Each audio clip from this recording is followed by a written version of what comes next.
Welcome everyone to this official high-level political forum side event discussion. Today's topic is Power of Partnership, and I am Shakil Islam. I'm from Bangladesh, and I am working with YouthNet for Climate Justice as a Chief Coordinator. Before we begin, I want to briefly explain our housekeeping rules. Hi, everyone. This is Sashini with ActionAid. Since we have so many questions coming on about the webinar guidelines, let me quickly walk you through this so you all have the information. Go through the program as quickly as we can so we can have more time for Q&A and have your questions directed.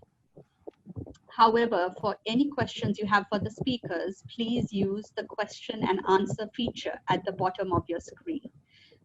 We have colleagues monitoring it, and based on your question, you can either place it to the whole panel or to one in specific. Please don't forget to mention who you are and where you're from.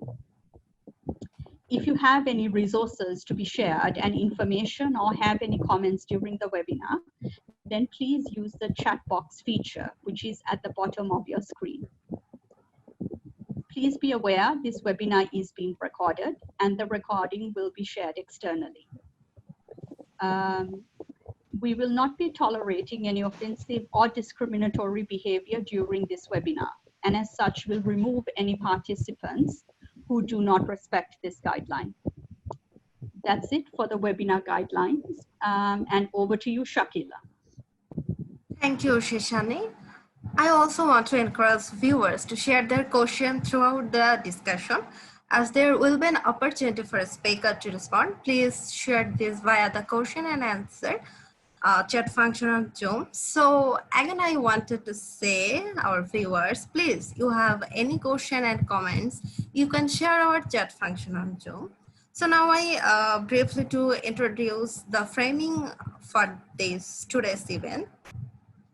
We will be exploring how governments, UN agencies, and civil society organizations have been successfully collaborating with young people to deliver their volunteer national reviews and engagement in follow-up, review, and accountability process in between the formal process to deliver on the sustainable development goal in policy and practice. We will be hearing important insights from Agenda 2030 process that have been meaningful against young people and together have been the chains to reflect on comfort, the challenge and transferable recommendation for ensuring powerful cross-sector and intergenerational partnership to respond to COVID-19 and build back a better world together. This discussion will also be unpacking some of the challenges to ensure the need of the poorest and most vulnerable young people are met, particularly young women and girls, and explore how we can ensure equal, accountable, and transparent partnership that will leave no one behind in the COVID-19 recovery phase. Now, I am requesting today's another co-moderator, Shishani, for continue to this next part. Thank you. Good evening, good morning. My name is Keith Andere, and I'm the Director of Programs at the Africa Youth Commission. Africa Youth Commission is a Pan-African youth network present in 46 African countries. I'm also the Regional Caucus Coordinator of United Nations Major Group for Children and Youth, coordinating ECA region, which is technically Africa region. I am the co-moderator with my colleague Shakila, and we are happy to have you today. But before we invite our first speakers to share our experiences, we wanted to start with a couple of questions to you, all of you, our viewers, to explore the challenges of power of partnership. So we'll have a quick survey. And here it is, should be reflecting on your screens. Please feel free to engage on this poll. We would like to hear your responses and reflect on it to just set the tone, set the pace for the conversation we're going to have today. So thank you, colleagues. I can see quite a number of responses coming. And it would be really nice to see what are some of your responses to these questions we have. So I'll just read out the question again. I know it's on the screen. What is the biggest challenge you have faced in multi-stakeholder intergenerational partnerships to achieve the 2030 Agenda and SDG, Sustainable Development Goals? And the responses are coming in fast and furious. Bring them on, guys.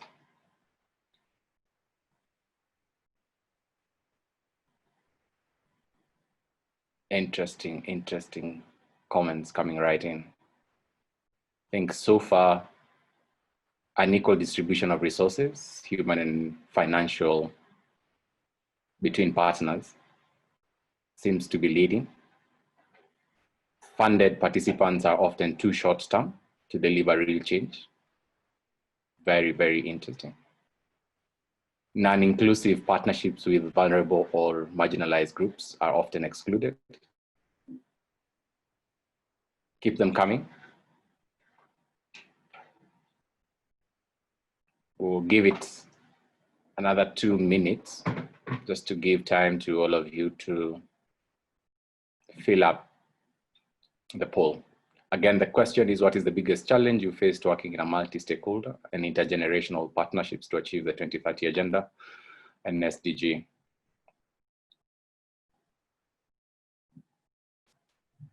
I still see a number of you are yet to fill up. If you have a challenge, please shoot your challenge at the chat box, and either myself or our colleagues will be able to assist you. We'll give it 1 more minute on challenges. Just 1 more minute, colleagues. Should be able to see the poll results on your screen. And I'll pick out 3 standing points. What is the biggest challenge you faced working in a multi-stakeholder and intergenerational partnerships to achieve 2030 Agenda and Sustainable Development Goals? So 5 or 3 top responses that's coming. The very top, we have an equal distribution of resources, both human and financial, between partners. These accounts to 22% of the responses we've gotten so far. Funded partnerships are often too short-term to deliver real change. Comes in very closely at 18%.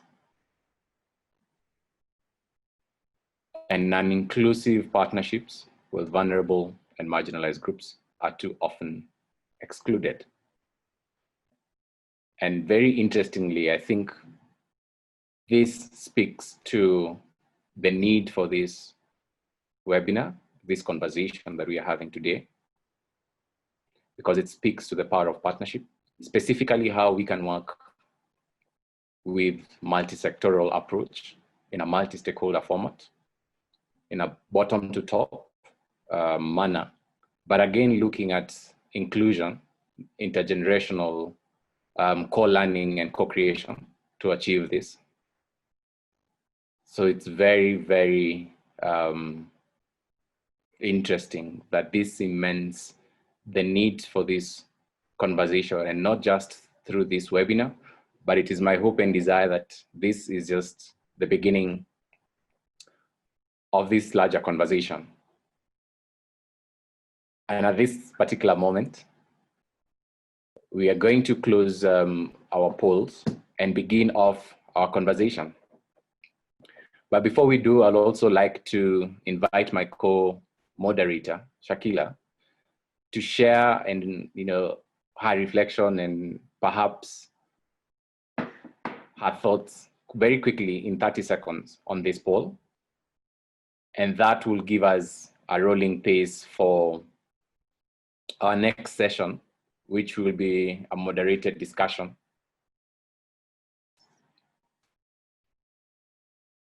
Over to you, Shakila. We have a second poll in the meantime. To build back better after COVID-19 pandemic, what are some of the most important actions that should be taken to create meaningful and powerful partnerships with young people, specifically? Again, colleagues, I invite you to fill up this. Thank you, Kit. Now we are our second part. So this time we are going to open this moderated intergeneration discussion by hearing from two young advocates who have led the VNR with youth consultation in their own countries, one from Zimbabwe and another from Nepal. Let me start with Romeo from Zimbabwe. Romeo, welcome, Romeo, and I want to know you. You are a coordinator a youth consultation to inform the government of Zimbabwe's VNR in a collaboration with a different organization and youth network across the country. Can you reflect on this process and how you manage to ensure a collaborative, accountable, and transparent process? And where there are key elements that ensure your engagement in the VNR process was meaningful. So, Romeo, floor is now yours. Let's start, Romeo. Okay, thank you so much, Shakila. Thank you so much, Mr. Keith. Thank you to everyone who is here participating in this webinar. So I'm Romeo Matuma, as Shakila has mentioned, and I'm from Restless Development Zimbabwe, and I'll be sharing my reflections on the involvement of young people in the VNR process in Zimbabwe. So to start with, the process of the VNR in Zimbabwe involved extensive consultations with government ministries, development agencies, the private sector, unions, and civil society organizations. So Restless Development Zimbabwe then played a very critical role in bringing the voices of a diverse group of youth into the VNR process, and to complement the efforts made by the government and UNV to feed into the national VNR report. So moving forward, I hope we are moving together with the person who is moving the slides. So the other question that one might already have is, like I just mentioned, something about involving young people. So the question will be, why involve young people in the process? So to start with, we are currently experiencing the peak youth generation with over 1.8 billion young people between the ages of 10 and 24. So the success or the failure of the global goals will therefore directly affect the opportunities and lives of the generation more than any other, hence the need to involve the young people.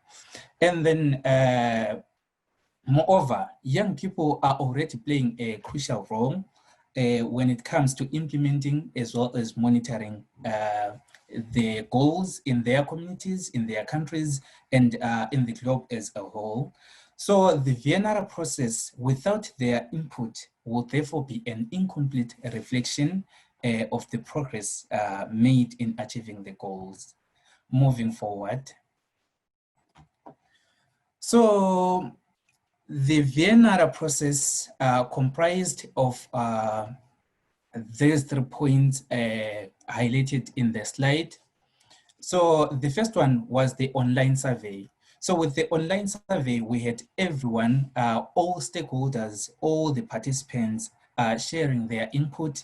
And, you know, like this online survey was shared with all the partners. And when it was shared with us, by the way, the survey was shared by UNV. So when it was shared with us, we ensured that we forwarded it to all the CPOs in our communities, to all the hard to reach CPOs in our communities, to ensure they all had a voice in the VNR process. And then the other part of the VNR process was the UNV consultative meeting, whereby all the stakeholders with the ability came together and shared their updates and their contributions towards the achievement of the Sustainable Development Goals. And then the final part of the process was the report compilation, whereby volunteers in the consultative meeting came together to consolidate the information that was found, the data that was gathered during the online survey, and then also compiled the report. Moving forward. So how did we increase collaboration and transparency, as you asked, Shakila? So the first part was that the process was inclusive of various partners. The process comprised of a diverse group of stakeholders that ranged from large international organizations, including the UN, like UNV, UN representatives in the form of UNV, to the smallest CPOs in the communities. And then the process was also open for input from all willing partners through the online survey. So the consultative meeting gave an opportunity to a diverse group of people and organizations to give their input into the VNR process. And the VNR process provided an open platform for all willing stakeholders to give their input. And then finally, the process was open and voluntary. The analysis of the survey and data report and that, the process was open and voluntary, especially looking at the analysis of the survey data and the report compilation, whereby we had stakeholders volunteering to analyze the data and also to compile the report, of which I was part of the group that did all those. I led the data analysis and then also was part of the report compilation. Moving forward.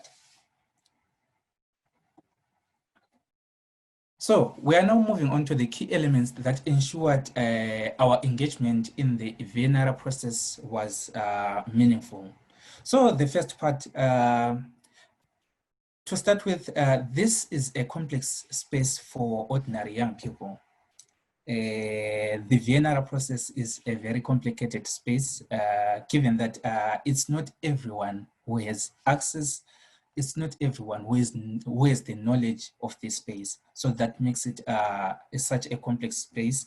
But then as Restless Development Zimbabwe, we further disseminated the survey, as I mentioned earlier on, to often traditionally excluded CPOs. You know, the CPOs, these are the community-based organizations who are in the margins of the country. So all those CPOs that we work with, we ensure that they were able to participate.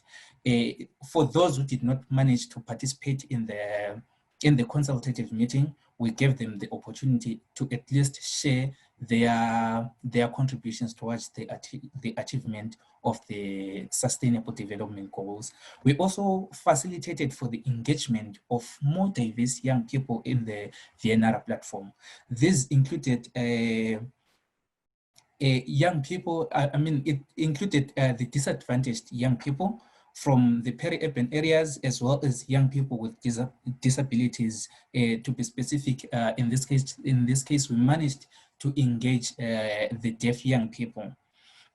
So we also enabled young people in their diversity to participate, ensuring that no one was left behind. So with the deaf young people who participated in the VNR process, we ensured that we brought in the interpreters so that they understood what was being talked about, and they were also able to share their contributions in the consultative meeting. And then young people in participation were also given actual roles. As I mentioned earlier on, I was one of the young people who participated in the consultative meeting, and I took part in the data analysis. I took part in the report writing. So that is how we ensured our engagement in the Vienna process was meaningful. Moving forward, we are now getting into the conclusion. So all in all, the Vienna process was a great and empowering process that gave a platform for meaningful participation to young people and all the stakeholders who participated in the process. However, we noticed that more can still be done to ensure a wider reach is achieved, given that the process was mostly accessible to those in the capital city, that is Harare, and there are some partners in other parts of the country who are significantly contributing towards the achievement of the SDGs who were not reached. So we noticed that an all-inclusive process can therefore give a true reflection of the progress made towards achieving the SDGs. Thank you so much, Shakila. Thank you, Keith, and thank you to everyone who is listening. Thank you so much, Romeo, and thank you for your sharing personal experience. Now I want to request Narendra from Nepal. Narendra, you also lead a consultation to engage in Nepal Vienna process in cooperation with civil society, organization, and network across the country. Can you reflect on the process and how you manage to ensure a collaboration and transparent process? Can you share any top recommendation for how to contact young people and CSO effectively to engage in Vienna process? And how does this build on the process undertaken in 2017? So, let's start. Thank you very much, Shakila. And I would like to greet to all the guest speakers and participants who are participating in these very significant programs. At the beginning, just I would like to share that we, through the process of the young peoples, I mean the participating the young peoples, we prepared a report which is called Voluntary Citizens Review Report from the young people perspective in Nepal, particularly in partnering with the DSO Nepal, Restless Development, UNB, ActionAid Nepal, and more than 60 organizations. And talking about the process, it means how we engage the young people. At the beginning, we formed the network which was called Citizen Initiative for Sustainable Development. And after creating the network, we determined the scope. And after determining the scope, we developed a questionnaire to ask to the respondent so that we could create the report. And along with it, we also fix our programs at the beginning. The first program of our was multi-stakeholder dialogue, and second one was the focus group discussions to particularly marginalized and vulnerable young people. And third program was college workshop, and fourth program was key informants interviews. And I mean to say that after finalizing these programs, we went to the field and we organized 5 major multi-stakeholder dialogues in which around 600 young people participated there. And based upon our questionnaire, they put their views. And along with it, we also organize around 12 focus group discussions. Particularly in the focus group discussions, we had engaged the young peoples, particularly from the marginalized and vulnerable sections. And on these focus group discussions, the person with disabilities, LGBTIQ, Madhesi youth, Dalit youth, and I mean to say that in the context of Nepal, who were marginalized and vulnerable, such types of young peoples we engage in the focus group discussions. And after collecting all the informations from them, then we prepared a report And after preparing the report, we provided this report to the National Planning Commission, which is the sole body of the government of Nepal to prepare the Voluntary National Review. And we also, provided the report to the Nepal STJ Forum, which had the responsibility to prepare the overall civil society report. And what we found that, National Planning Commission, who has the responsibility to prepare the VNR report, has taken our report as a reference document. And at the same way, the civil society report, which has been published by the Nepal STJ Forum, they have also, mentioned the conclusions, whatever we had to find from the multi-stakeholder dialogues and the focus group discussion in the civil society report. So by having said this, what I want to say that, in overall process, we have, engaged all the young peoples, those particularly from the marginalized, vulnerable sections, and their participation was in terms of preparing the questionnaire, in terms of fixing the scope, in terms of organizing the program, in terms of implementing the program. So with this, I can tell that in the overall process, whatever we have adopted in the case of the Nepal, that was very participatory, accountable, and transparent as well. And whatever we have done in the case of the Nepal, all the civil society organizations have highly appreciated us, and National Planning Commission, which is the government body, has also appreciated the work of us. So with that, way I can tell that, the process of the VNR process from the perspective of the young people in Nepal was very transparent and accountable. And concerning, and another thing, whatever you had asked me, that like top recommendation, particularly for the young peoples, what I would like to share here, that first, young people should understand the overall process of the VNR. Without understanding the process, the young people cannot have, the participation there, so that their views can be left there. This is my first, recommendation. And second, like, well, however, we had formed the, a kind of the loose network that help us to do the overall things. So my recommendation is that like the young people should engage by creating a certain loose network, so that we can have the various types of partnership, so that we can achieve the goal. This is my second recommendation, particularly for the young people. And third one is that, like,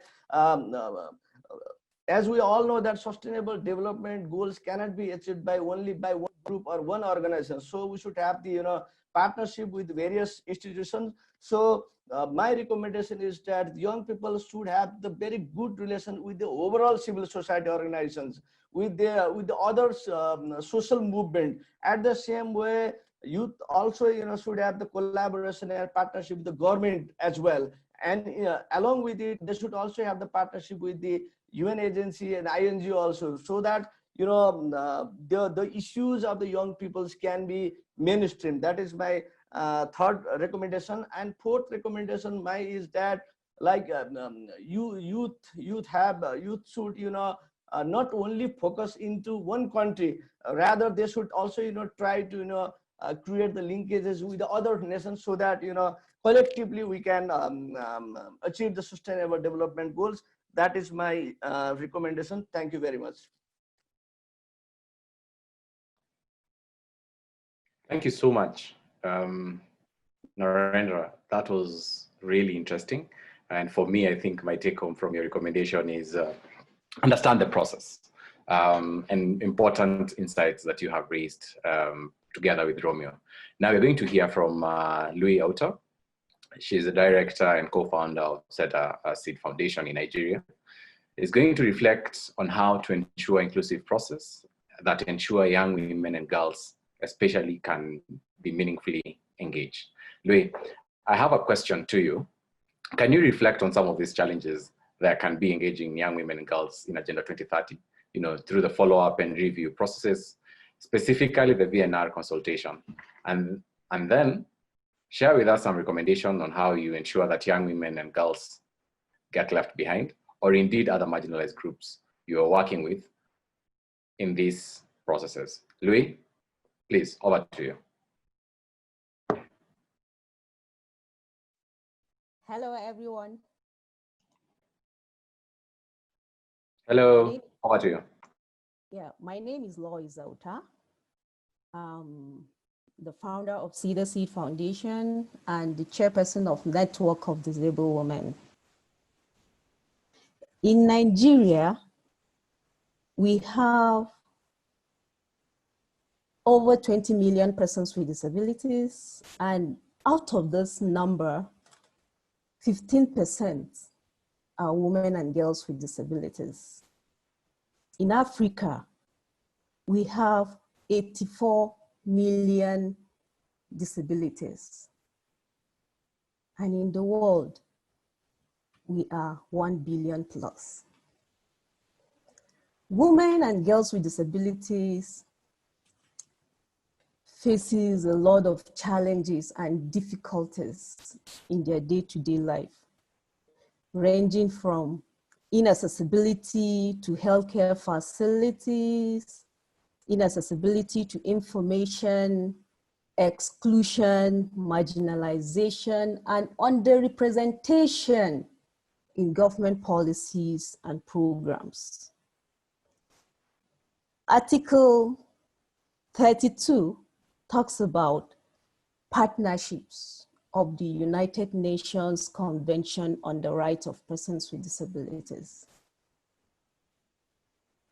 And as I speak, most organizations of women with disabilities have been excluded from the processes, planning, advocacy, implementation, and so on. We're very proud of what ActionAid is doing in Nigeria by ensuring that women and girls with disabilities get their sexual reproductive rights.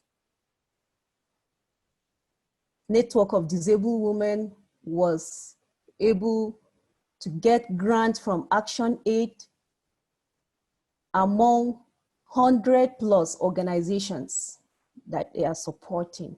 And so far, we have done a lot with ActionAid through their support, capacity building, leadership training, assessment, and so on. So, after talking about the problems, let me talk about the solutions or recommendations. First of all, we need to engage women with disabilities in the work we do.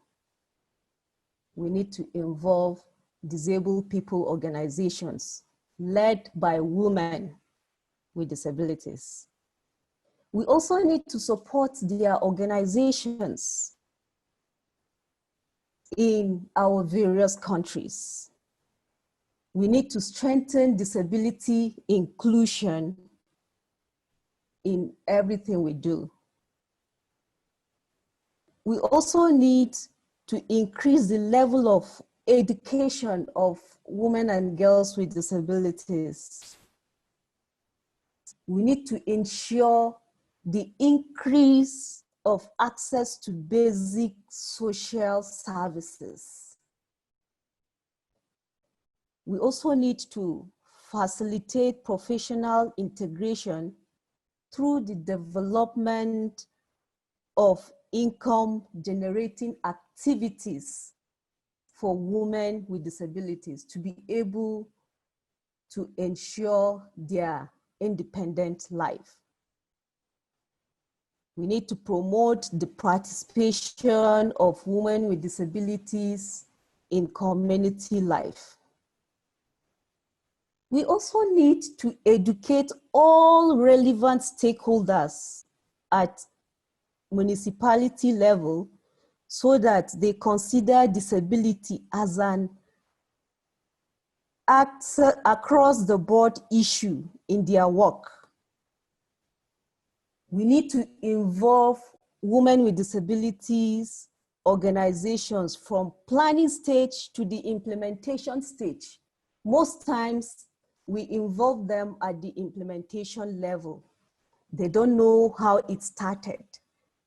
An example is this COVID-19 response. Most of the task force created, there are no representatives of women with disabilities or persons with disabilities. So how can we solve their problems? And in these difficult times we are, women with disabilities suffer more. They are the most vulnerable. They are much more prone to the pandemic than others. We need to involve them in our work. We also need to know our allies. We need to know who are we working with. Approaches. We need to have a common vision. We need to have a shared, mutually agreed goals. We need to have clear commitment and investment from all partners. We also need to formalize collaboration and shared decision-making processes. And who are our partners? Government and independent institutions, women with disabilities and their organizations, community level actors, international and regional intergovernmental organizations, donors, CSOs, and so on. Thank you very much. Thank you so much, Louise. Now, we are talking about a new working paper recently launched in partnership with UN Envoy and supported by Restless Development and United Nations Major Group for Children and Youth. Now I am delighted to introduce Shishani from ActionAid, who is talking about this new working paper. And viewers, after ending Shishani's space, we will move on our next part. So Shishani, I want to know, this recently published working paper will in better explore effective joint youth accountability approach from around the world in follow-up and review process. Tell us about some of the key recommendations from this report. They are especially relevant to consider when we talk about bleed back better post-COVID-19. So Shishani, chance is yours. Thanks, Shakila, and thank you very much also to Louise, Romeo, and Narendra for sharing your experiences. I can already see that we have a lot of work ahead to actually now update quite quickly this working paper. As Shakila mentioned, oh, actually, by the way, before I get going, good morning, afternoon, evening, and night to all of you, because I realize we are covering quite a few time zones all the way from the west coast of the US to the other side of Asia. So we are really, really appreciative that you have either woken up early or are now going to go to bed very, very late at night. This working paper is an independent working paper, and we did this in partnership last year with the UN Major Group for Children and Youth, with the UN Secretary General's Envoy on Youth, with Restless Development. Why we thought this paper was actually quite important is that we wanted resources that we could make available to young people working in intergenerational partnerships where they could have concrete examples and try this out at local and national levels. And tell us about their experiences. So in terms of this working paper, one of the team who's busily working at the back end will give you the link in the chat box shortly. But let me share with you what the purpose of this is. We aimed the key recommendations at national governments. You could be working with parliamentary caucuses, it's aimed at them as well, with multilateral agencies, with civil society, and various networks. We tried to do 5 things in this working paper. We documented promising case studies. We highlighted intersectional analysis because we think this makes a very big difference when we work on how we work with young people. We wanted to understand better the demands of young people for meaningful inclusion where they are based in. So not always at the national, but also at the local levels. And very importantly, we wanted to encourage national governments, multilateral organizations, and civil society to take action to create participatory mechanisms that young people can access and create in their relevant spaces. And finally, we have consolidated the recommendations we received towards building social trust, which we find is very important. And you will see through the document as well. And this is as part of consultations we had last year, almost 1 year to the date, where we had a face-to-face consultation on the sidelines of the high-level political forum and through an online survey. And to say also, to end this section, to say, if we are actually to accept, understand, and actively support young people's social, civic, and political action in the world today against the backdrop of the global pandemic, with the climate crisis, with shifting demographics, advancing technologies, then we need to realize that many young people's lived experiences and actions cut across single issues and physical geographies. Next slide, please.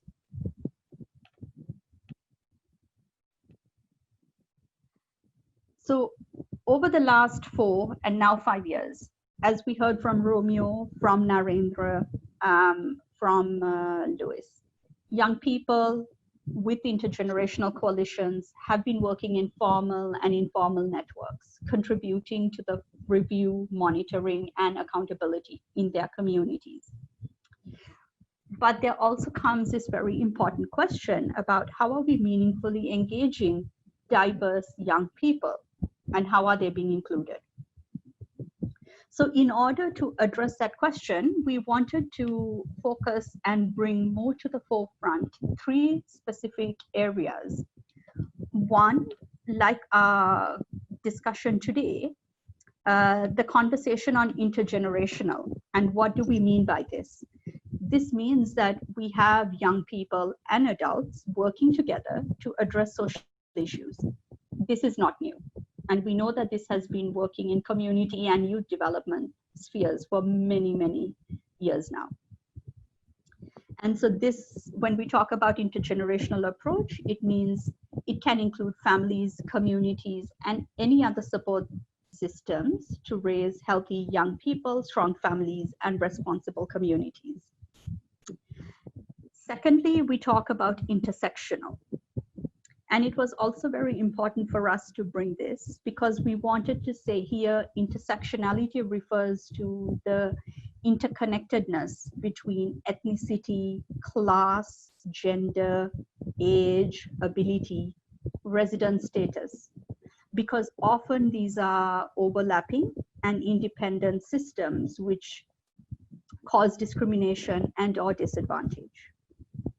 And thirdly, we wanted to also bring in this concept called translocal. Here, what we wanted to focus on was this. The socio-spatial dynamics, the processes of how identities are formed are no longer within just the country. And we thought that it was necessary to examine the significant spaces in which young people and movements exist.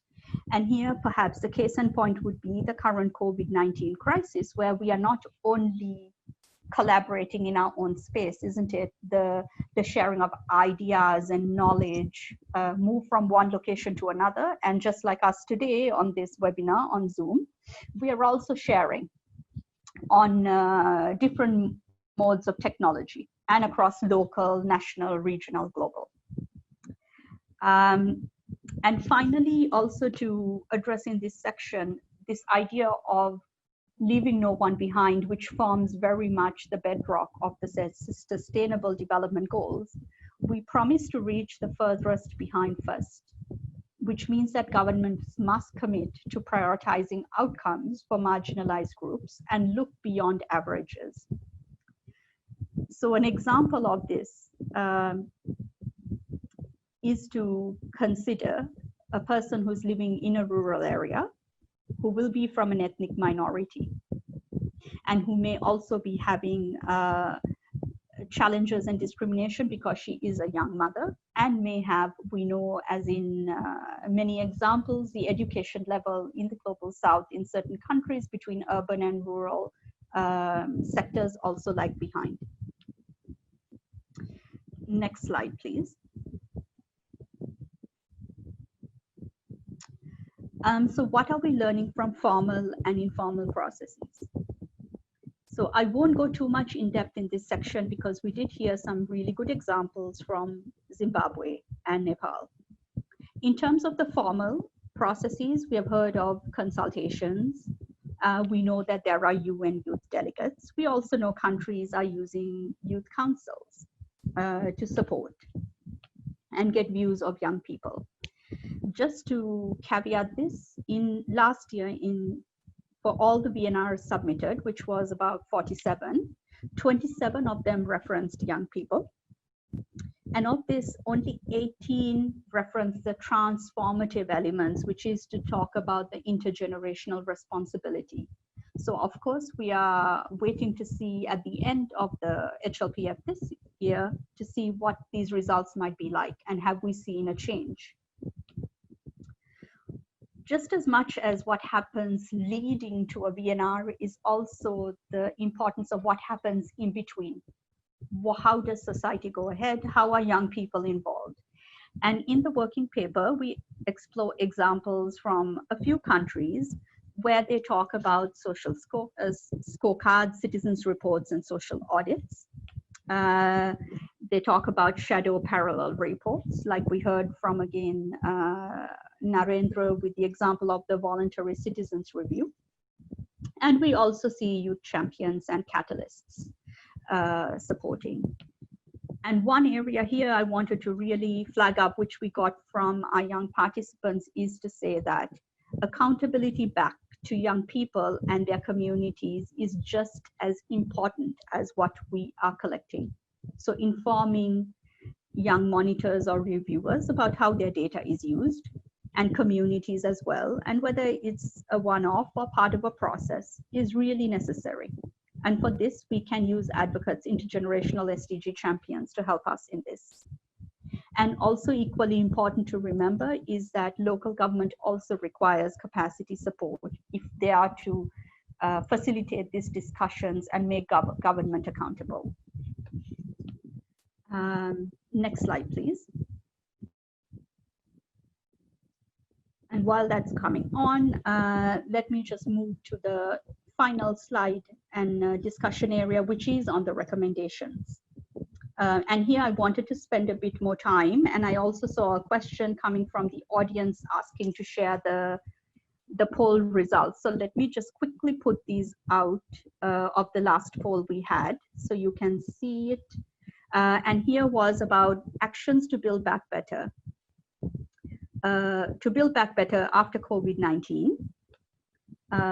What are some of the important actions that should be taken to create meaningful and powerful partnerships with young people?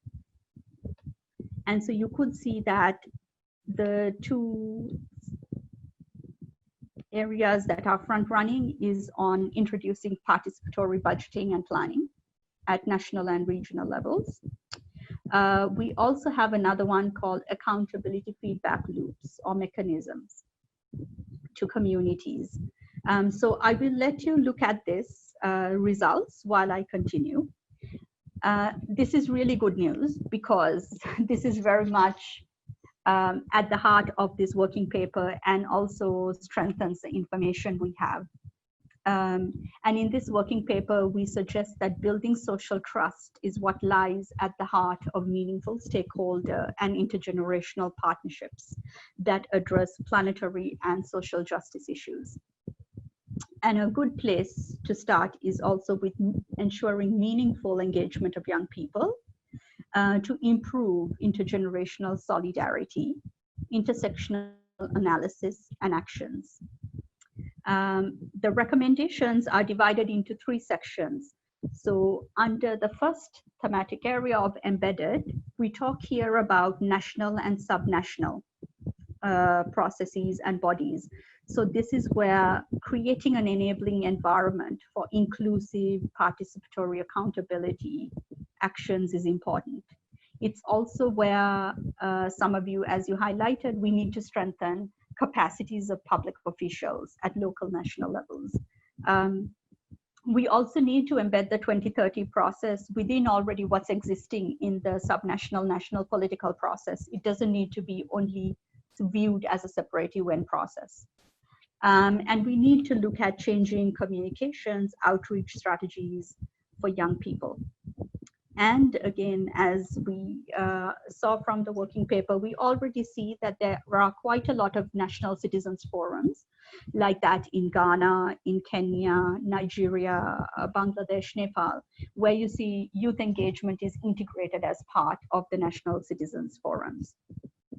The second area where we focused our recommendations are on localized, which talk about the multiple localities and bringing diverse voices.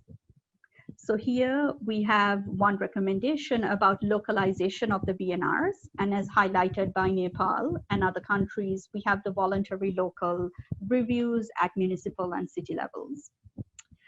We are encouraging shadow spotlight parallel reports, ensuring we have disaggregated data, both qualitative and quantitative, which can then feed into ongoing national processes.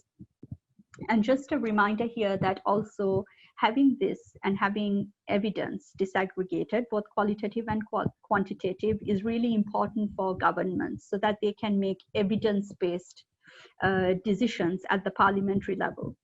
And this supports also the ongoing campaign on eval for action supported by UNFPA and other partners, and where you can play an important role at the national, subnational levels.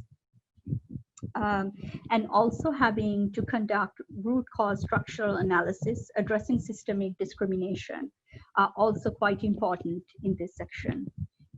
And finally, transparent, and what we mean by this in the recommendations is that young people and their movements, organizations are going to have a chance to organize and develop social infrastructure as part of a regular process. So ideally, a VNR, VLR could be a biannual process or an annual process. And we know that already from the VNRs in 2019, 70% of reporting countries noticed the inclusion of non-state actors, civil society. We need to also support design utilizing of a simple youth inclusion recommendation rating system, and have commitments to making sure that young people in all their diversity is very much involved in the national budgeting and review processes. And this was one of the highest scorers in the poll we launched very quickly at the start. So without taking further time, let me finish with this. And then we will make available the link to the report and the contact information, and also all the slides will be made available to you. Thank you, and over to you, Keith and Shakila, for the next section. Oh, wow. Thank you so much, Sesheni and the rest of the speakers. I'm so delighted that we are able to grab such, heavy recommendations and very insightful lessons. But colleagues, before we continue, I'd like to remind you that our chat and question and answer sections are open. Please take advantage of it and post your questions to the panelist. And when you do so, kindly specify to which panelist are you directing your question, so that it's easy to direct the question to the panelist and also know who you'd like to respond to it. I also like to apologize that we're having a bit of challenge with the slides, but it's back on. So we'll dive right into the flesh of it. We now want to shift our focus to the building back better agenda and how we can take the lessons learned and recommendations from the speakers who have just left the floor we have heard from in this first half of the discussion, and ensure inclusive and meaningful participation across sectors to recover from COVID-19. So we're going to jump onto the third part where we're looking ahead of this, and we have very diverse speakers who are here, and you can see them right on the floor. And I'm delighted to welcome you all onto the discussion. Welcome, everybody. Colleagues, my question to you all is, following on from the perspective and recommendations just shared, and drawing on your own experiences and your work in multi-stakeholder and intergenerational important lessons, and or areas we should be looking forward to ensure inclusive, multi-stakeholder, multi-sectoral, intergenerational partnerships with young people to build back a better post-COVID world. I know it's heavy words, multi-stakeholder, multi-sector, intergenerational partnerships, but I hope that we can take advantage of your expertise to really unpack this and give very small chunks of fodder to our viewers so that they can actually pick up. Colleagues, this is an open discussion, so feel free, and I'm encouraging you to also draw some of your comments and ideas that are shared by others. Rosario, we'll start with you. Welcome on the floor. Hello, everyone. Can you see me? Yes, we can see you, Rosario, and we can hear you. The floor is yours. Awesome. Thank you very much. I'm seeing here the pool, so I'm not seeing myself, but I think one of these main and hearing all of the previous participants and thinking on the process that we have been engaged in Peru and in the Latin American and the Caribbean region, I think one of the main things is to consider including different groups of young people, especially those that not necessarily have the same opportunities. And when I'm referring to this, I'm referring to youths in the rural areas and how to get to them, youths with disabilities, youths that, for instance, do not have access to internet, and women and young women and girls. That's very important. And I want to make like a strong point on young women and girls, because it's important to think that they are, like, women are the half of the population of each country, right? And most likely. And I want to put this example. Imagine that we are told that we need to win Formula Uno or Formula One race, okay? And they tell us, like, you need to win it. You know, you need to run all these kilometers or miles, and you need to win this career. And that will be, you know, we need to achieve the SDGs. And they give us a car only with 2 wheels. That is not gonna be possible if we don't have the other 2 wheels working, you know? So if we wanna win this race, we need to have a car with 4 operating wheels that can help us and give their 100% in order to get to the point we want to get, right? To the finish point. So, and that is the thing. We need to empower and we need to work on including women and girls so they have the opportunities to give their 100% in order to contribute to this process, and by, you know, engaging their communities, by also contributing from their schools, their jobs, and so on.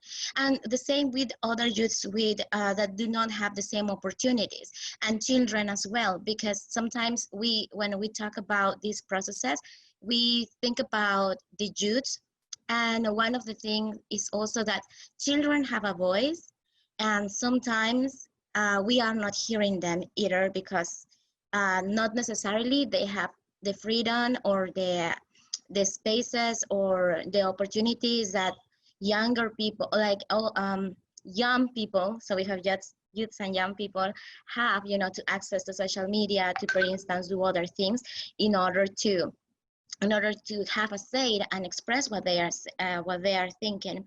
Another thing that I consider that, or that came with all these learnings whenever we work on the national level process, is that sometimes we need to, not sometimes, actually, I think this should be like important. These processes should be led by young people, you know, and should be open to different young people. And it's important to also have some principles, you know, to guide the work of these young people. In the case of Peru, and in the Latin American and Caribbean region, with the different networks, we are participating on the follow-up of the 2030 agenda. And also, like in Peru specifically, we run a process led by young people, and we frame our work on the Human Rights Declaration, the Beijing Declaration, the ILO, different frameworks. So, you know, those kind of frameworks, international frameworks, were able to guide what we were looking as young people whenever we think about the implementation of the 2030 agenda and the follow-up.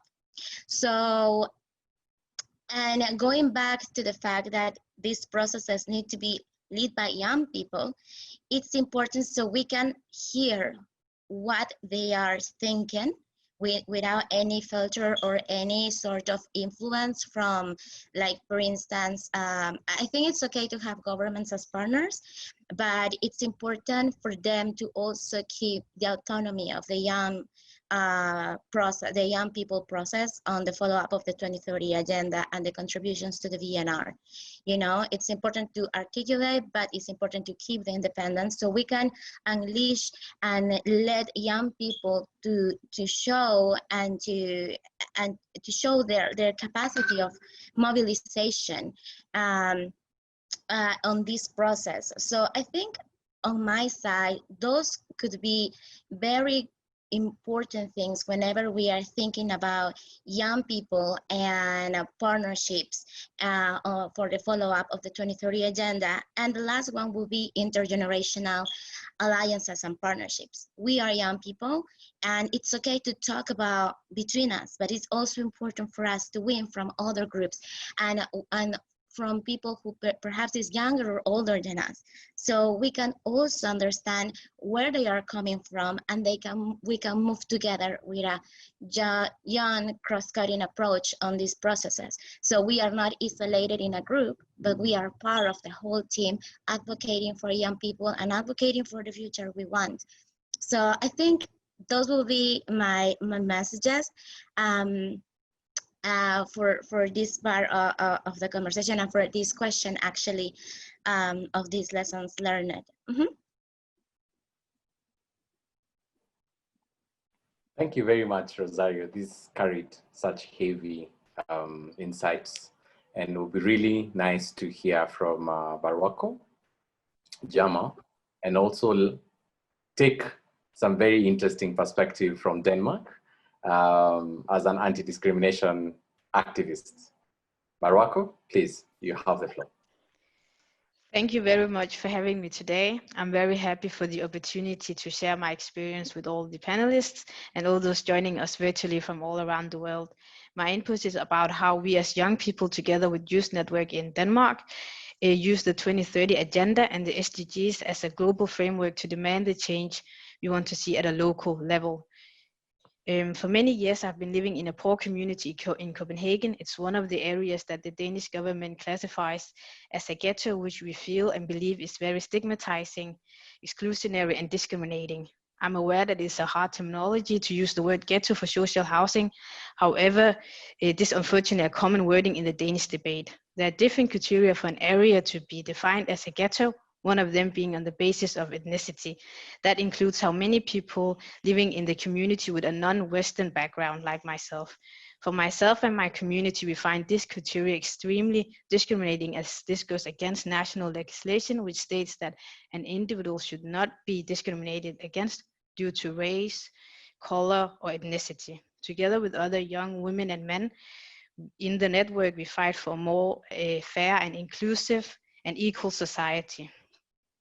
Here, the SDGs provide us with a strong entry point for dialogue and raising of voices at a local and national level, because both our local and national government and Parliament has endorsed the 2030 Agenda and its implementation, which includes SDG 10, reduce inequality, very specifically the promotion of inclusion of all and ensure equal opportunity, including eliminating discriminating laws, policies, and practice. The 2030 Agenda implementation calls for the abolishment of discriminating laws and practices in Denmark. We are demanding that this includes the ghetto law and its abolishment. I've used this overall framework and national position in debates and dialogues with influential national politicians. Most recently, I spoke to the leader of our most influential supporting party to the government, where I was able to represent the demands of my community, and it was received positively.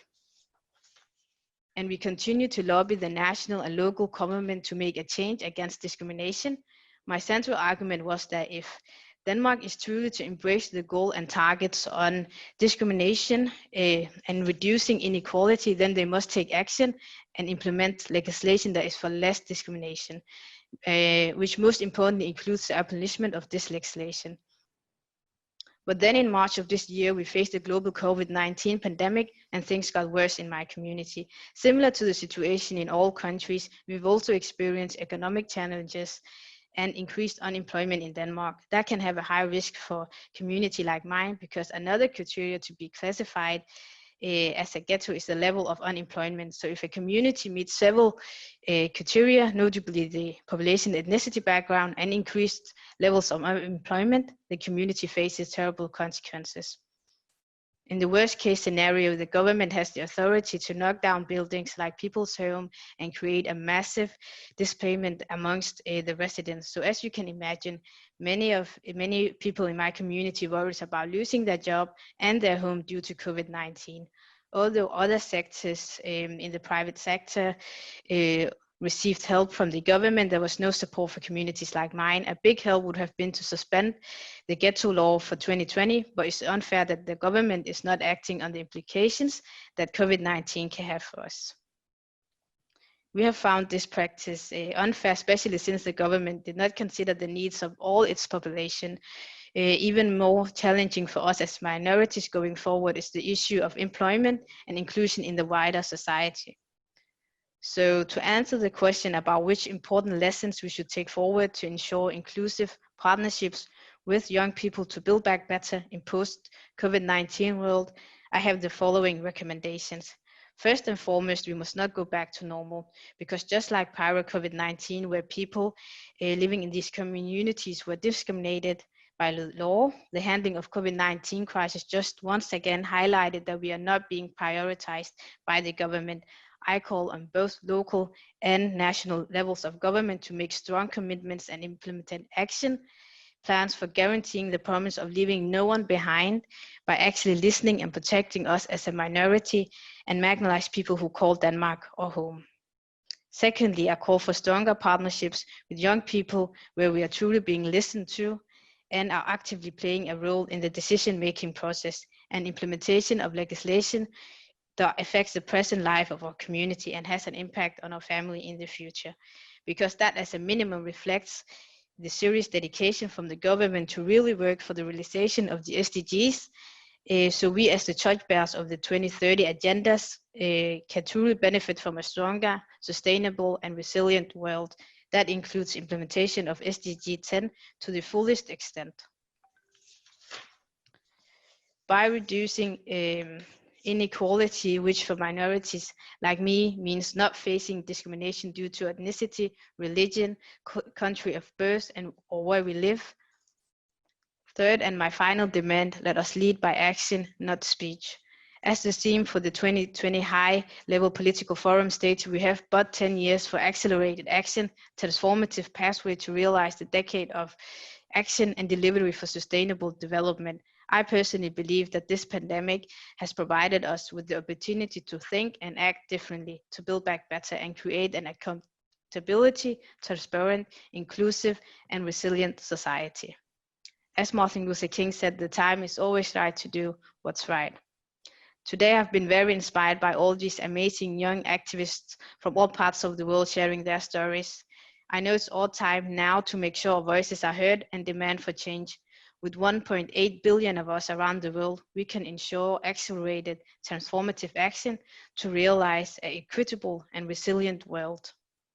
Thank you very much, and I look forward to your questions. Thank you very much, Marwako. You did justice to the time, and I'm very excited to have Darim come next. And it will be interesting, Darim, to hear, in your view, what are some of the most important lessons or areas we could be taking forward to ensure inclusion of young people as co-drivers and co-leaders in this process post-COVID to build back a better world. Over to you. Hello, am I visible and audible? Yes, you are. Yeah. Good evening, everyone, and greetings to all those who are attending today. I am Dhan Pravatak, and I'm a youth accountability advocate with Restless Development here in India. I've been working in the field of contraception, sexual reproductive health, and specifically in the field of making access to contraception easier for young people. So over the time that I have worked with a lot of these young people and a lot of various CSOs within a lot of partnership, what I've come to realize is that where we genuinely lack in our approach towards fighting and helping contraception spread as a method of contraception, I think that is the education. We have focused ourselves on trying to spread education about contraception to a lot of people. But where we have actually failed is we have never really looked back at our education policies and introduced sexual education.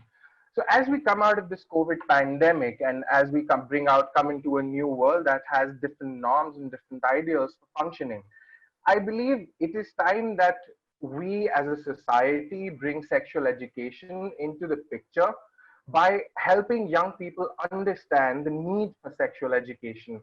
From my experiences and from the discussions that I've had with various young people over the years, I've come to realize that the first interaction that they've had about sexual education has been, or rather sex, has been about through pornography and other various means, which do not really depict the right picture.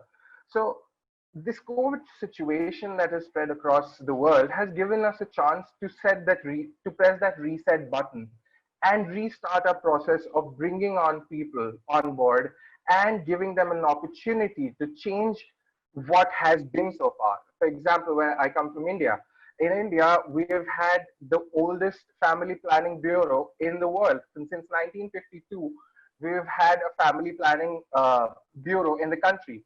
But sadly enough, we still haven't reached 100% contraception access. There are more than 214 million, according to the WHO, 214 million women in the global south suffer from a lack of access to contraception. And I think it's a little difficult to accept this and say, but about 23 to 30 million women belong to India. So in such a situation, I think building partnerships with CSOs and with young people in order to reset this clock and reset our time, where we bring back the idea that instead of tackling the problem of contraception with people who have already reached the age of sexual maturity and who are already involved in sexual experiences, I think we should bring that back to the high school and the junior school, where people first begin experimenting with themselves by giving them an opportunity to study. And I think building partnerships in this particular aspect would be really helpful. One, I believe young people need to be educated about their sexual reproductive health rights in order to understand what truly contraception can be and how it can help them in a society. Moreover, if we are to go by if you are to look at the Universal Declaration of Human Rights, all humans have a right to pursue happiness. And if happiness is the goal that we are all to pursue, then pleasure is a part of it. And sex should not only be understood as something that is only for procreation or for reproduction. I think it should be taken on as understood as something that also involves pleasure. And contraception can play a huge role in changing that understanding for us. The traditional understanding in the global south has been that sex is all about uh, procreation and reproduction. But I think we need to change that. This COVID situation has given us uh, an opportunity to change that. So I'll share one of my personal examples of personal experiences, how I've helped people. Uh, I work near, I am a law student, and right close to my college, there's a small hamlet of people belonging to one of the worst, I would say, one of the most vulnerable communities that one could find in India. And what I've been doing is I've been gradually and slowly talking to them and educating them slowly about what their sexual reproductive health rights was. Of course, talking directly about sex education with them would not have been a very advisable idea. But what I have done slowly and gradually is I have introduced them to the idea of having a sexual identity. I have given them small tidbits. I have used visual aids. I have used various people. So in my first, when I began doing this, these people were very uncomfortable. These 17, 18-year-olds, 19-year-olds, they were very uncomfortable having a discussion about these things. But over time, what I have come to see is now they have opened up. They've started asking questions. They've become more aware about their identity as a human being. And I feel that has in some ways helped me reach out to them and has helped whatever information I've disseminated to them to reach out to a further interior parts of their community where I would never have done so. So I think in my experiences from what I have seen and what I have learned, I believe it is time for national education policies in countries that do not already have it to introduce sexual education at a very young level so that these kids are able to understand what sex is, what their sexual reproductive health rights are, how sex is not just about reproduction and it is more to do with pleasure and more to do more as a thing that they can own. Here you are. Yes, you're audible and we can hear you. Okay, thank you. I think we lost internet connectivity there. So as I was discussing earlier, that COVID-19 has given us a very unique opportunity, an opportunity to reset our priorities, an opportunity to give back to the community that which it has not had for many years. I will speak, when I speak, I would like to speak for my country. And as to what I would suggest young people in my country to do. So if we can form partnerships with the governments and try to bring sexual education as part of school curriculum, which I think can be brought in through already pre-existing curriculum sets where we already discussed reproduction. I think in biology, I think that can be expanded to explain more about sexual education, how it affects the mental health of the human, and how it can have further repercussions. We can include chapters about sexually transmitted diseases and infections. And I think when we talk about these things and when we make it less stigmatic, less full of stigma, and we make it something that can be accepted from young people in a manner which does not malign it in any way, which does not create a taboo around it, I think over a period of time, we would actually be able to help deal with the problem that we face today of not being able to achieve 100% contraception in the country. So my suggestion is, let us engage government, let us engage our local government to add these things, add sexual education as a part of our curriculum. We indulge schools and civil society organizations can form partnerships together in order to ensure sexual education, even in the most innocent form, comes and becomes a part of the learning of young people. And I think when we come out of the pandemic, we will be able to change this thing which has been ignored for many, many years. Thank you, and I'll be open to any questions that the people may have.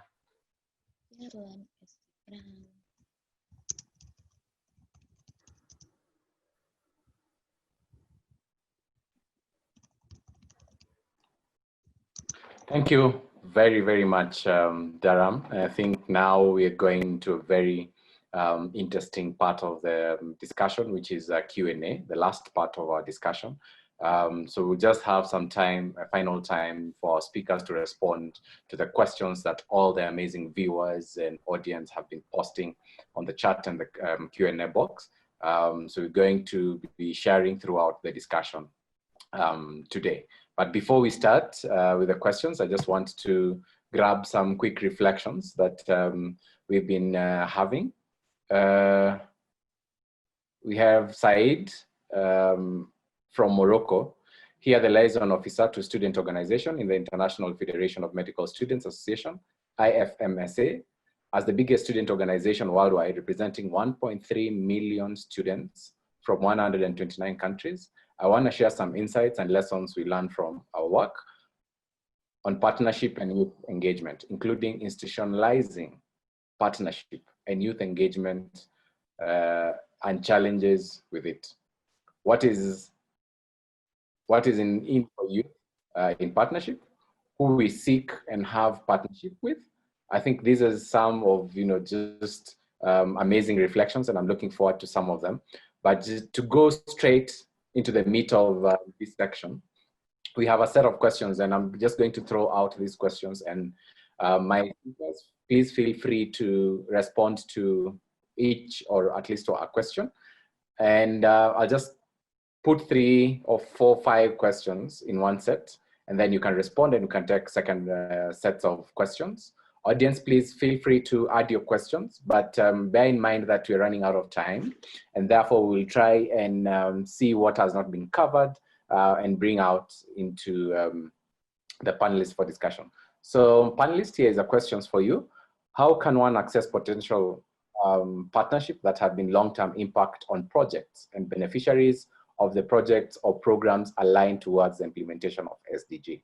I'll just say that again.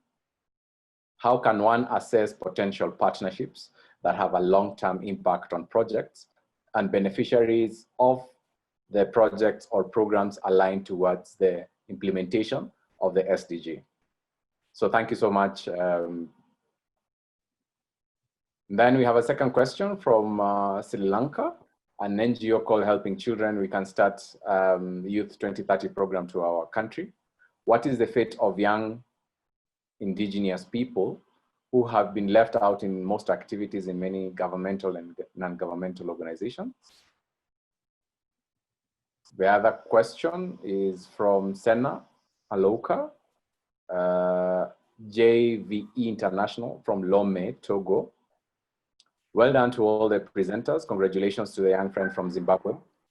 Please tell me, have you worked on particular written submission that you handed over to the Zimbabwe government in the context of VNR? How many youth organizations like Restless were involved? Do you know of YVE Zimbabwe and AYIC, AYICC? I think that means African Youth Initiative on Climate Change, Zimbabwe Youth Advocates. Again, well done. So panelists, I'll let you answer these questions and then we can pick up the next. Thanks, and feel free to pick up a question.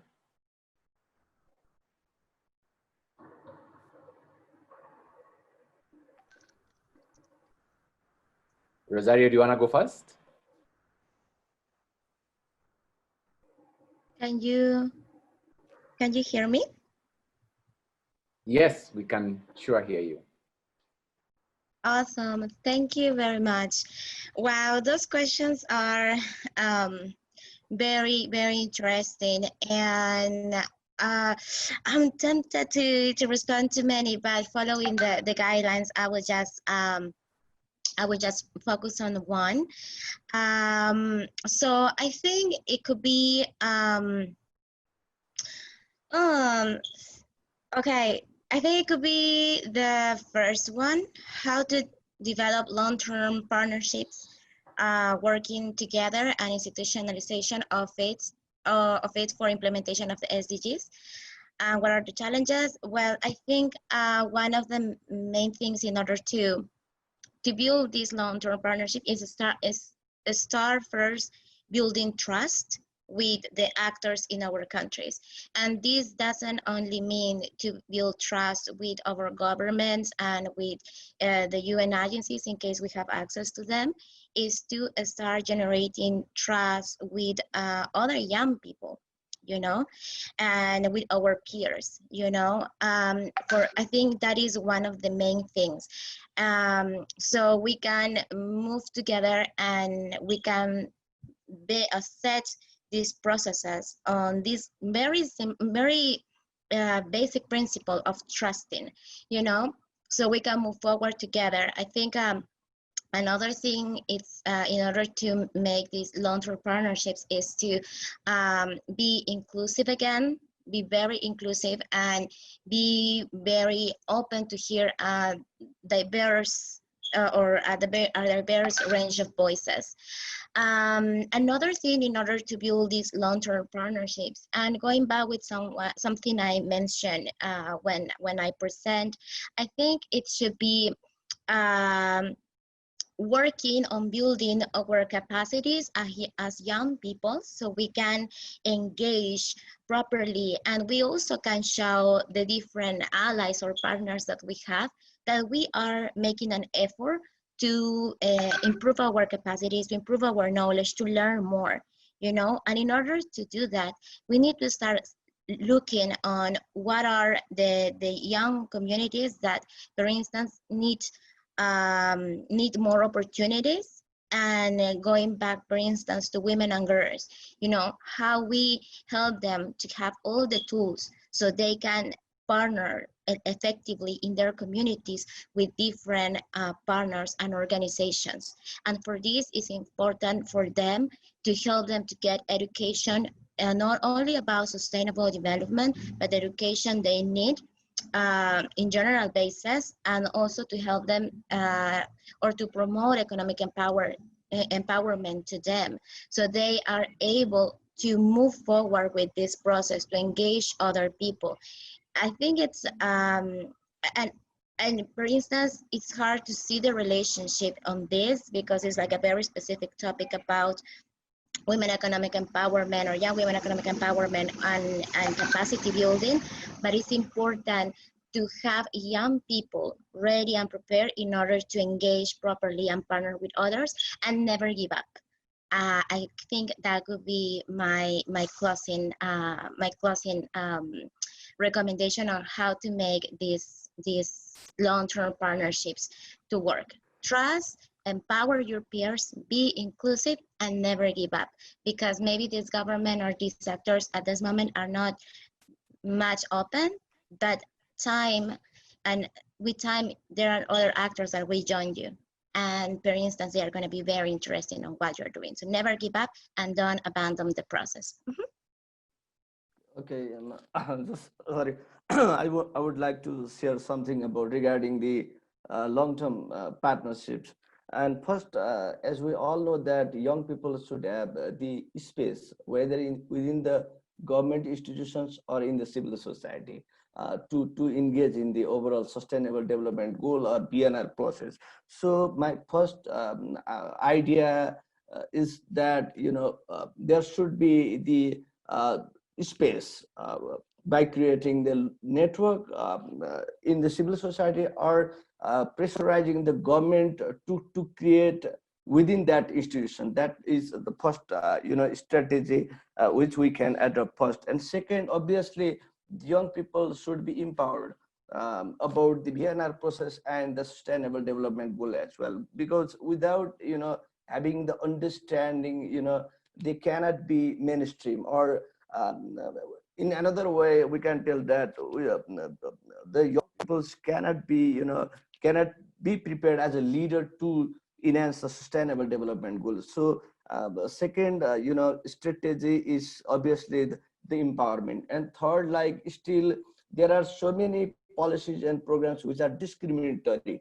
It means they don't create the opportunity for the young peoples to engage in that process. So such discriminatory policies and programs should be changed. For it, youth should regularly or continuously advocate to change such type of discriminatory policies. So that might be the third strategy. And fourth, obviously there should be the intergenerational communications and dialogues within the society that can also advance the youth rights in terms of strengthening the sustainable development goals. So that is my idea, that how we can create I mean to say how we can make the strategy to engage the young peoples in the long-term process. Thank you.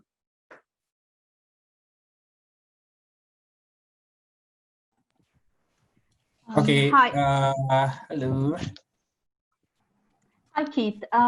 So there were quite a few interesting questions there, and I was wondering if we could direct, since we want to give everyone some time to answer the questions, all these wonderful questions we have, could we redirect the questions to specific panelists to come in on? Absolutely, Seshami.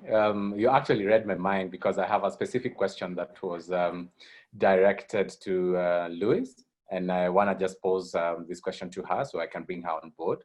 And Louise, if you can hear me, how important of engagement of young people, the people with disability, indifferently abled people, indigenous young people in the VNR process? How important, I'm not sure if I can get the question correct, but how important, or how do we ensure that we get engagement and also build capacity of these disabled people or people living with disability into the VNR process? Louis? Yeah. Can you hear me? Yes, we can hear you. Okay. Stakeholder and customer engagement need to strategize and consider the complex needs of individuals with disabilities.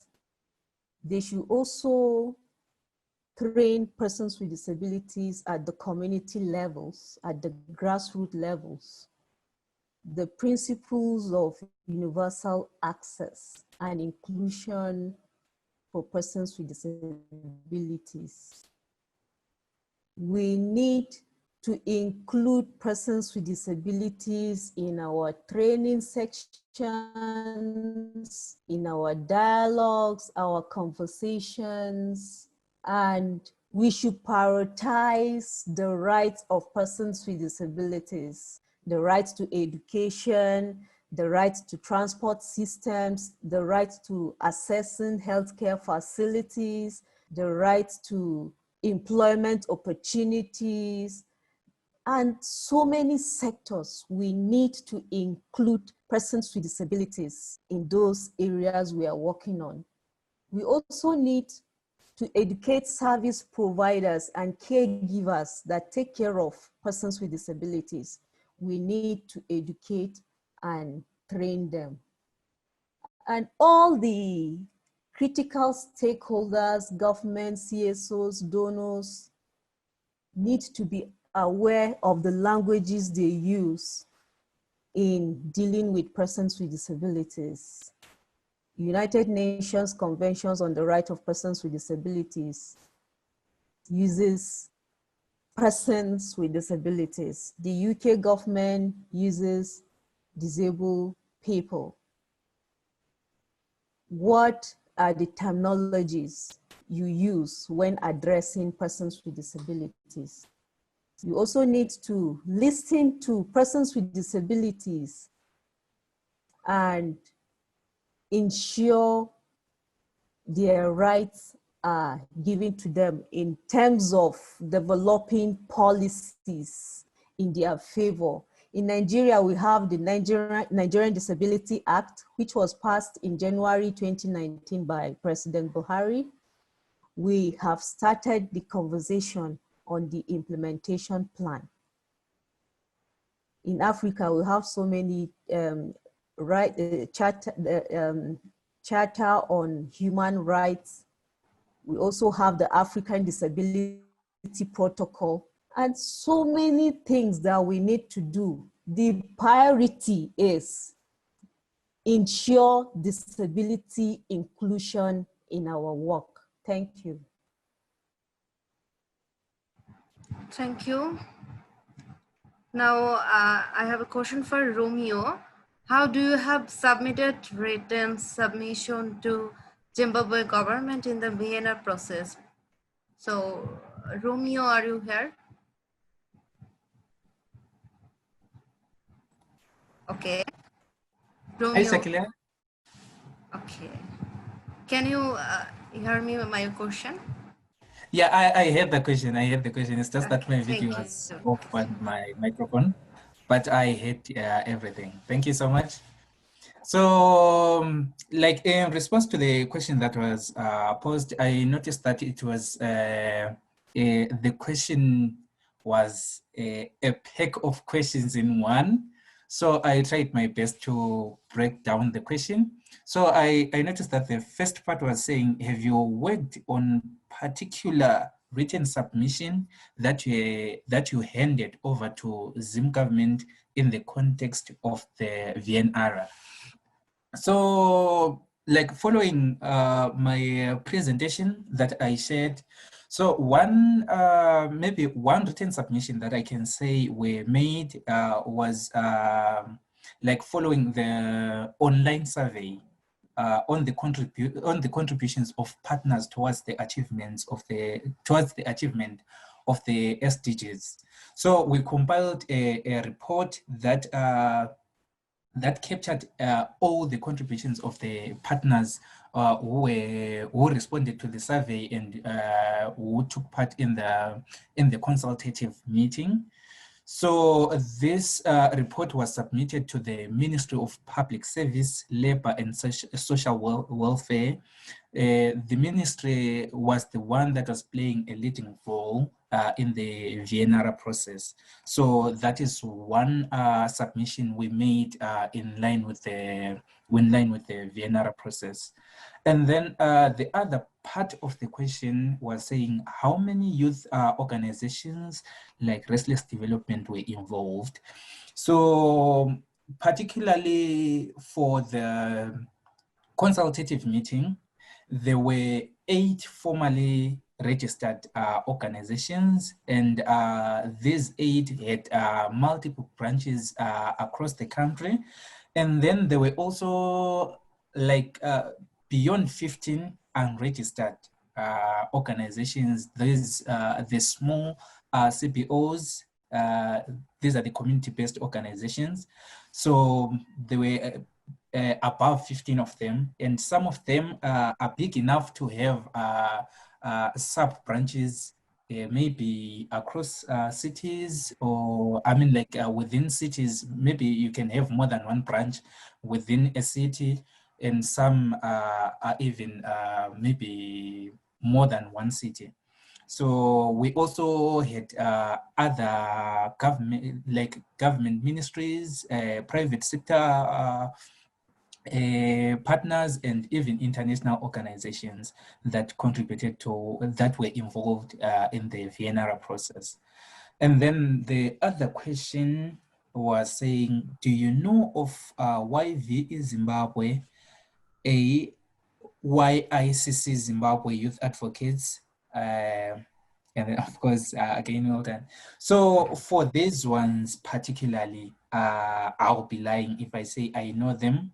This is probably because there are numerous small and upcoming organizations countrywide, and some of these organizations, we work with some of these organizations through our various projects. For example, we have one called Amplify Change. So with this Amplify Change project, we are working with many CBOs, and we are actually capacitating them. We are building their capacity to participate in such spaces, and even to work with young people. Okay, So okay. I'm not sure if there was another part of the question. Okay, thank you. Thank you, Romeo. So I want to ask Barbako how to develop a skill for graduate young people to participate. How we continue support building long-term partnership. Yeah. So I think like one of the first things we can do is that give young people space, give them a platform that they can grow on and share their ideas. And give them the skills it takes to create the ideas. So if the youth wants to make a event or something, they will have to get the necessary skills to also be able to actually do it themselves, because in that way they are independent.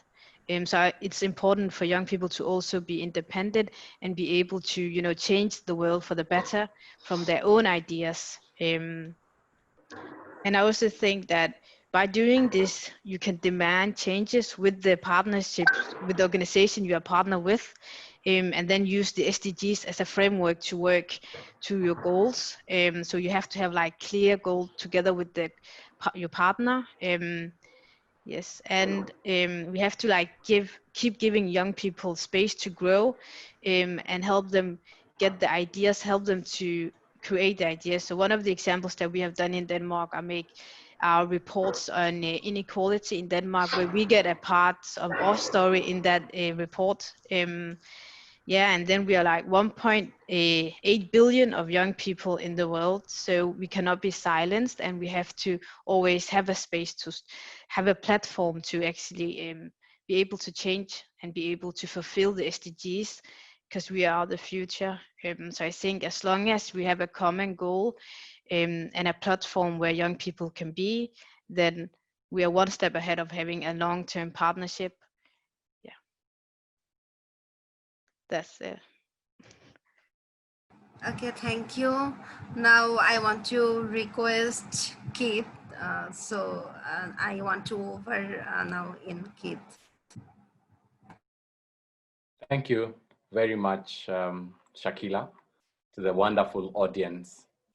I feel so sad that we have to leave now. I feel so sad that the conversation is only getting started, but I want to encourage you that this is not just a conversation for the HLPF. It's a conversation that we need to continuously going to have, and are looking forward to engaging further with you. So everyone who managed to register, everyone who managed to stay with us since we started, it's 1.5 hours since, actually about 2 hours going into it. Just for you to stay here through all this time, we really do appreciate. We really do appreciate your contribution, and we do hope that this is only the beginning. My key takeaway out of this, I mean, there's so much to unpack and to just reflect on, but my key takeaway and my encouragement to all of you, the audience and listeners and viewers, is understand the process. Once you understand the process, you're able to know how you can contribute into the process and how you can fit into it. So first of all, understand the process.